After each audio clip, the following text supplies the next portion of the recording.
Hello, Internet commenter. You've been sent a link to this video because someone is concerned that you are paying too much attention to the obvious.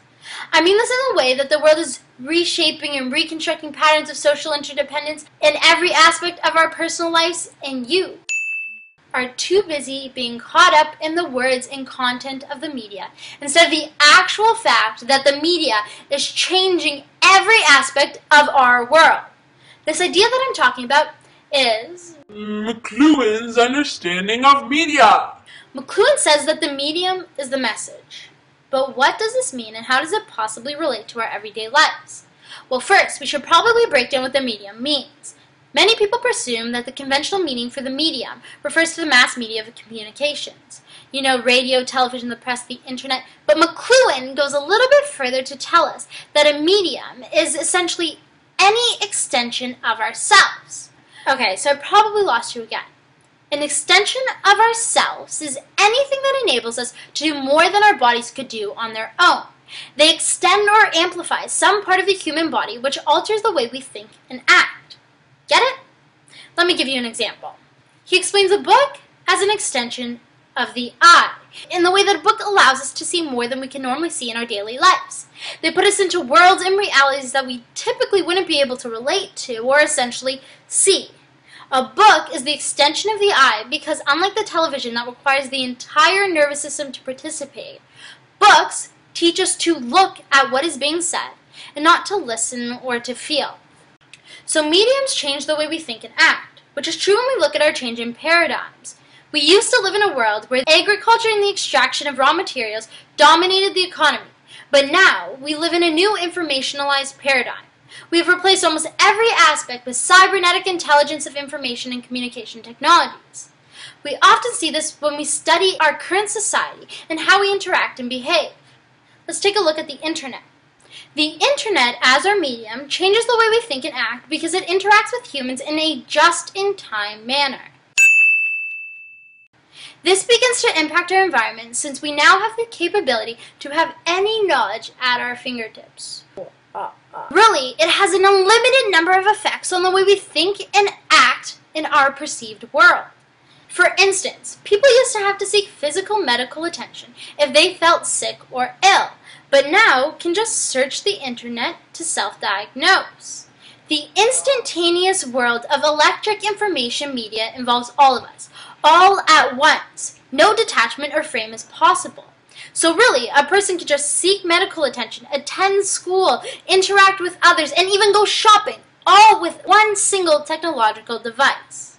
Now, with our understanding of mediums, McLuhan thought of a medium in the sense of growing another medium, meaning that as mediums begin to extend the human and alter the environments we live in, we develop new mediums. For example, a text message is a medium, right? Well, that medium encompasses another medium, the alphabet, a man-made technology that causes us to think and act automatically in certain ways. Information is being replaced with new information. And then that information is being replaced with even newer information. And then even newer information. Time has seized and space has vanished. Or as McLuhan says, we now live in a global village. Simultaneous happening. Messages can be received and delivered almost instantaneously. And with that, we have had to shift our stress of attention from action to reaction. McLuhan worries that since we are constantly adapting and reconfiguring to new mediums, that we are getting too caught up in the obvious message of the medium. Fredrick James refers to this as the hysterical sublime.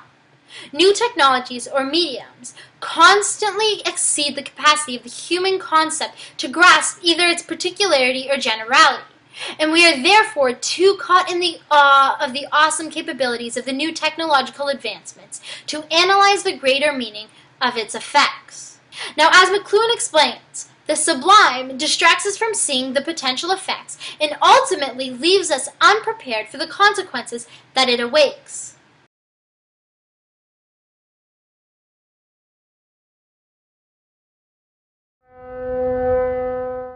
We confront this new situation with an enormous backlog of outdated mental and psychological response. Without warning, mediums can begin to alienate groups and generations, trigger wars, revolutions, civil uprisings, and can even replace you in your job. As McLuhan puts it, the medium is the massage, because we are literally being passively persuaded to buy into mediums without noticing. All we have to do now is put the pieces together to understand what McLuhan means by the medium is the message. We now know that everything we conceive or create, the various mediums we value, often allow us to see and do things we normally wouldn't be able to. But they also carry numerous unnoticed effects. And we have hit the jackpot because the effects is the message that McLuhan is talking about. Forget what is happening in your current TV show or the content of a conversation you're having with your friend, because that is the obvious message. The fact that you're using mediums in your life this second is the key message. Every medium that you're using is affecting the environment, changing, alternating, expanding, even creating new mediums, and that is what you need to pay attention to. Even this video itself, what I'm saying really doesn't matter in the grand scheme of things. It is in fact just content of a medium. And you are watching this medium through the medium of YouTube, which you're probably watching through the medium of the internet, and then the computer. Do you see what I'm saying? If you are too focused on every word that is coming out of my mouth, then you are not seeing the message. The message is much bigger and much more significant than what I'm saying inside your screen. So don't focus on the words that I'm saying. Instead, ask yourself, what is this medium? And what effect is it having on the world? You've been paying too much attention to the obvious, and that's why you've been sent this video. And now hopefully that will change. The medium, in all of its effects, is the message.